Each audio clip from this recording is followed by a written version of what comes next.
안녕하세요. 오늘은 가구업계의 거인 레지보이의 최근 실적 발표를 한번 깊이 들여다볼 건데요. 그냥 발표된 내용 말고요. 투자자들이 진짜로 궁금했던 것들. 바로 그 질의응답 세션에 집중해 볼까 합니다. 네, 보통 이런 발표에서는 준비된 이야기만 하잖아요. 하지만 진짜 속내는 바로 이 Q&A 시간에 드러나죠. 애널리스트들은 과연 뭘 물어봤을까요? 한번 파헤쳐 보겠습니다. 자, 첫 번째 주제입니다.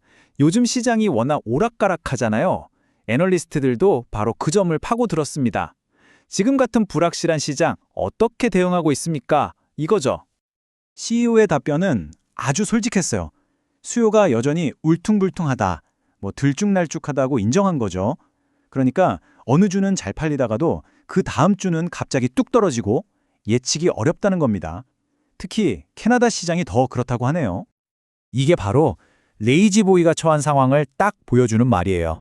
한쪽에서는 조금이라도 싼 거 없나 하는 소비자가 있고, 다른 한쪽에서는 이왕 사는 거 거실 전체를 가죽 소파에 전동기념까지 풀옵션으로 싹 바꾸겠다는 소비자가 있다는 거죠. 이 둘을 동시에 잡아야 하니 정말 정교한 전략이 필요하겠죠. 자, 이렇게 시장이 불안정하고 소비자도 나뉘어 있는데 여기에 관세라는 변수까지 더해졌습니다. 그럼 당연히 다음 질문은 그렇죠. 가격은 어떻게 할 거냐는 질문이 바로 나왔습니다. CFO의 답변을 요약하면 이렇습니다. 일단 가격은 올리긴 올렸는데 아주 살짝만 올렸다는 겁니다. 경쟁사들에 비하면 거의 안 올린 수준이고요. 심지어 앞으로 예상되는 관세 인상분까지 미래 다 계산해서 반영한 가격이라고 해요. 이게 어떻게 가능하냐고요? 바로 생산의 90%를 미국에서 하기 때문이죠. 관세 영향을 최소화할 수 있는 아주 강력한 무기를 가진 셈입니다. 자, 두 번째 핵심 주제로 넘어가 보겠습니다. 바로 사업 구조 조정, 포트폴리오 재편에 대한 이야기입니다. 최근 레이지보이가 아주 큰 결심을 했거든요. 애널리스트들이 집중적으로 물어본 건 크게 세 가지였습니다. 첫째, 15개나 되는 매장을 한꺼번에 인수했다는 것. 둘째, 핵심이 아니라고 판단한 가구 사업부는 팔아버리기로 한 것. 그리고 마지막으로 영국에 있는 공장 문을 닫기로 한 겁니다. 특히 이 매각에 대한 질문이 많았는데요. CEO의 대답은 아주 명쾌했습니다. 수납 가구는 우리가 제일 잘하는 분야가 아니다.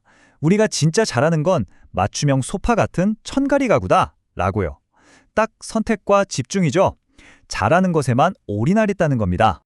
자, 그럼 세 번째, 가장 중요한 부분이죠. 그래서 숫자는 어떻게 되는데? 이렇게 사고팔고 정리하면 회사 장부에는 이게 어떻게 찍히는 걸까요? 일단 플러스 요인부터 보죠. 새로 사들인 15개 매장에서 1년에 4천만 달러, 우리 돈으로 약 550억 원 정도의 매출이 추가로 생길 거라고 합니다. 그런데 마이너스 요인도 있습니다. 아까 정리한다고 했던 사업부 있죠? 거기서 나오던 매출이 1년에 7천만 달러, 약 960억 원 정도가 사라지는 겁니다. 자, 그럼 계산이 딱 나오죠? 플러스 4천만 원에 마이너스 7천만 원이니까 결국 전체 매출은 연간 3천만 달러, 그러니까 약 410억 원 정도가 줄어드는 셈입니다. 잠깐만요. 매출이 줄어든다고요? 아니, 사업을 확장하는 게 아니라 오히려 줄이는 결정을 했다는 건데 왜 그랬을까요? 바로 여기에 이번 전략의 진짜 비밀이 숨어 있습니다. 그건 바로 수익성입니다. 이게 정말 기가 막힌데요. 매출이라는 겉모습은 좀 줄어들지만 속은 훨씬 튼튼해진다는 겁니다. 회사 전체의 영업이익률이 무려 0.75에서 1%포인트나 올라갈 거라고 해요. 단순히 많이 파는 것보다 하나를 팔더라도 제대로 남기는 장사를 하겠다는 거죠. 양보다 질을 선택한 겁니다. 물론 이런 큰 변화에는 일종의 성장통 같은 게 따르겠죠. 경영진은 이걸 마찰 비용이라고 표현했는데요. 예를 들면 물류창고 옮기면서 잠깐 동안 임대료를 이중으로 낸다거나 하는 그런 일시적인 비용을 말하는 겁니다. 이런 비용은 주로 올해 하반기에 좀 발생할 거라고 미리 알려줬습니다. 자, 이제 마지막 네 번째 주제입니다. 이렇게 군사를 뺐는데 그럼 앞으로의 성장은 어디서 만들어낼 거냐? 애널리스트들의 마지막 질문은 미래 성장 동력에 대한 것이었습니다. 레이지보이가 제시한 성장 계획은 꽤 다각적이요. 먼저 직영 매장을 1년에 10개에서 15개씩 꾸준히 늘려나갈 거고요. 그리고 리빙스페이스나 코스트코 같은 아주 큰 유통 채널에도 새롭게 입점해서 판로를 넓힐 계획입니다. 기존 파트너들과의 관계는 더 돈독히 하고 괜찮은 독립 딜러 매장이 보이면 또 인수할 수도 있다고 여지를 남겨뒀습니다. 그래서 번 돈은 어디에 쓸 거냐? 이 질문도 나왔는데요. CFO의 대답이 흥미로웠습니다. 작년까지는 자사주 매입이나 배당처럼 주주들에게 돈을 돌려주는 데 좀 더 집중했다면 올해는 방향이 바뀌었다는 겁니다. 아까 말한 매장 인수나 물류 시스템 개선처럼 회사의 미래를 위한 재투자에 돈을 더 많이 쓰고 있다는 거죠. 자, 오늘 이야기를 정리해볼까요? 레이지보이는 더 많은 이익을 내기 위해 과감하게 덩치를 줄이는 선택을 했습니다.